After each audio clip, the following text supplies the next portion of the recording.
আসসালামু আলাইকুম। সবাই কেমন আছেন? আশা করি আলহামদুলিল্লাহ সবাই ভালো আছেন। আমিও আলহামদুলিল্লাহ ভালো আছি।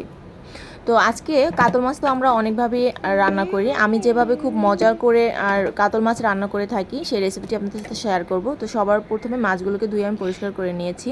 সামান্য হলুদ, লবণ এবং মরিচের গুঁড়ো দিয়ে আর সরিষার তেল হাতে নিয়ে মাছগুলোকে 10 মিনিটের জন্য মেখে রেখে দেব। মেরিনেট করে নিয়েছি। 10 মিনিট রেস্টে রেখে দিচ্ছি।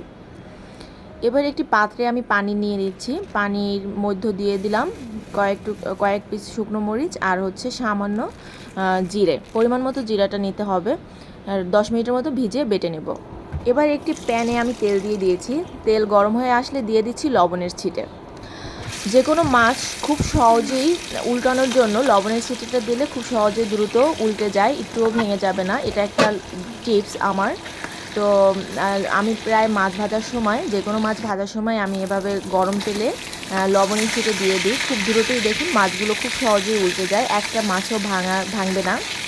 তো যারা বলেন যে মাছ ভাজা নিয়ে টেনশনে থাকেন ঠিকমতো উল্টাবে কিনা, তো তারা একটু তেলটাকে গরম করে নিয়ে তারপর হচ্ছে লবণের ছিটে দিয়ে এভাবে খুব দ্রুত মাছগুলোকে উল্টে নিতে পারবেন। আর খুব ভালো হয় মাছগুলো ভাজা। দেখুন মাছগুলো ভাজাটা কত সুন্দর হয়েছে, একটুও ভেঙে যায়নি। তো এক সাইড ভাজা হয়ে গেলে আমি অপর সাইডও ঠিক সময় করে ভালো করে ভেজে নেব। তো মাছ ভাজা হয়ে গেলে আমি মাছগুলোকে তুলে রাখছি একটি পাত্রে। দেখুন খুব সুন্দর করে কিন্তু ভাজা হয়ে গেছে। এবার ভেজে রাখা মাছের তেলে আমি দিয়ে দেব বড় সাইজের দুটো বেগুন। এখানে আমি সবুজ বেগুনগুলো নিয়েছি কচি। তো এখানে দুটো বেগুন আমি বড় বড় পিস করে লম্বা করে কেটে নিয়েছি। তো সামান্য কালারের জন্য এখন দিয়ে দিব হালকা হলুদের গুঁড়ো এবং সামান্য একটু লবণের ছিটে দিয়ে দিচ্ছি, যাতে বেগুনটা একটু ভাজার পরে নরম হয়ে আসে। দেখুন বেগুনটাকে আমি কিন্তু বেশি ভাজবো না, কারণ বেগুন কিন্তু অল্প, যেহেতু তেলটা গরম খুব দ্রুতই হচ্ছে নরম হয়ে আসবে। তো এভাবে তেলের সাথে হালকা কালারের জন্য আমি ভেজে নেব, যাতে হালকা একটা বাদামি কালার আসলেই আমি একটি পাত্রে তুলে নেব।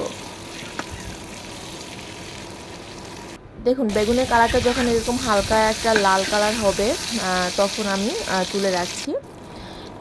একই তেলে আমি দিয়ে দিচ্ছি এখানে বড় সাইজের দুটি লাল আলু কেটে দিয়ে দিলাম, আর সামান্য হলুদ দিয়ে আমি আলুগুলোকে একটু সময় করে ভেজে নেব। আলুটা একটু হাফ সেদ্ধ হবে, ঠিক সেম টাইমে এভাবে লাল করে আমি তুলে রাখছি।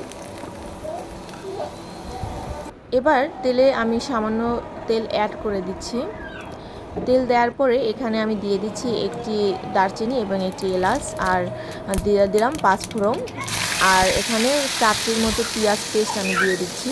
আজকে রান্নাটা কিন্তু পেঁয়াজের পেস্ট দিয়েই হবে।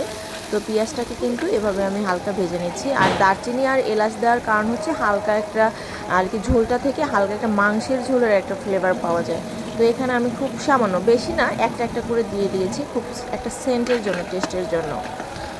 তো এখন দিয়ে দিলাম জিরা এবং শুকনো মরিচ বাটা, আগে থেকে যে ভিজিয়ে রেখেছিলাম সেটার পেস্ট দিয়ে দিচ্ছি। এবার কিন্তু খুব একটু সময় করে আমি নেড়ে নেব। আর এখন দিয়ে দেব হাফ টেবিল চামচ আদা বাটা। দেওয়ার পরে এবার পেঁয়াজের পানিটাকে কিন্তু কষিয়ে নিতে হবে।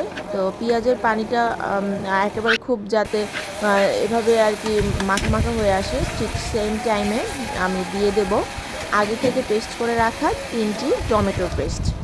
এখানে টমেটোর পেস্ট দিয়ে মাছের ভুনা করলে ঝোলটা যদি এভাবে তৈরি করা হয় তাহলে কিন্তু অনেক মজার হয়। আর এখানে আমি 3টি টমেটো পেস্ট করে দিয়ে দিচ্ছি। আর এখন হচ্ছে গুঁড়ো মশলাটা দিয়ে দেব। এখানে দিয়ে দিলাম 1 টেবিল চামচ হলুদের গুঁড়ো দিলাম, আর হাফ টেবিল চামচ মরিচের গুঁড়ো দিয়ে দেবো। যেহেতু আমি শুকনো মরিচ বাটা দিয়েছি তাই মরিচের গুঁড়োটা কম দিয়েছি, হালকা কালারের জন্য দিয়ে দিলাম। আর একটু টেস্ট বাড়ানোর জন্য দিয়ে দিলাম ধনিয়ার গুঁড়ো। পরিমাণ মতো লবণ দিয়ে দিতে হবে।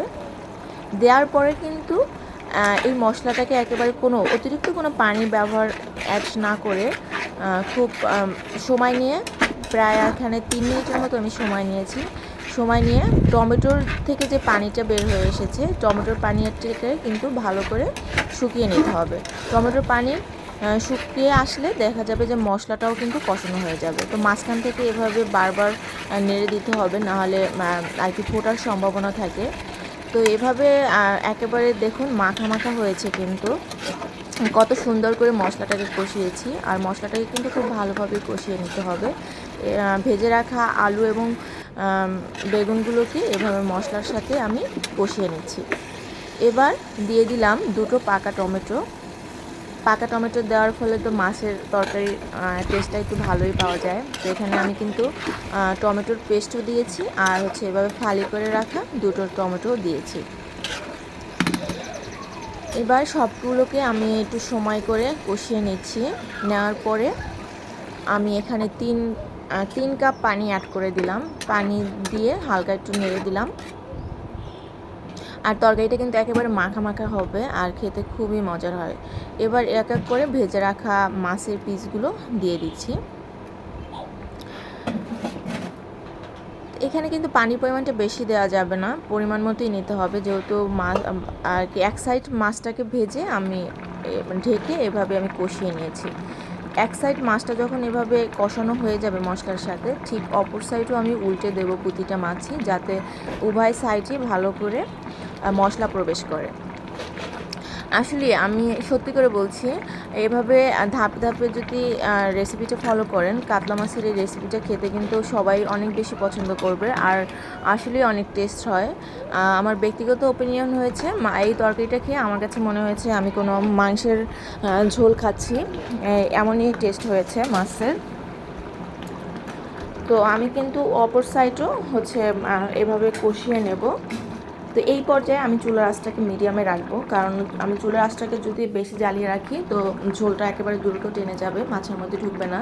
তো চুলার আঁচটাকে মিডিয়ামে রেখে আমি জাল দিয়ে নেব। তো সবার লাস্টে আমি দিয়ে দিচ্ছি ধনিয়া পাতা। ধনিয়া পাতা দিলে খুব সুন্দর একটা ফ্লেভার পাওয়া যায়। ধনিয়া পাতা দেওয়ার পরে কিন্তু আমি মাত্র 2 মিনিটের মতো একটু হালকা জাল দিয়ে নেব। তো দেখুন ফাইনাল লুকটা কেমন হয়ে এসেছে, কতটা মাখা মাখা হয়েছে। আর এভাবে রান্না করলে তো সবাই পছন্দ করে। আপনারাও চেষ্টা করে ট্রাই করবেন এই রেসিপিটা। তো এখানে যে কোনো বড় মাছ দিয়েই এই রেসিপিটা তৈরি করা যায়। তো কেমন হয়েছে অবশ্যই লাইক, কমেন্ট এবং করে জানাবেন, শেয়ার করে দিবেন। আর আমার রেসিপিগুলো কেমন হয় আপনাদের কাছে দেখতে, তা অবশ্যই কমেন্ট করে জানাবেন। সবাই ভালো থাকবেন, সুস্থ থাকবেন। আল্লাহ হাফেজ।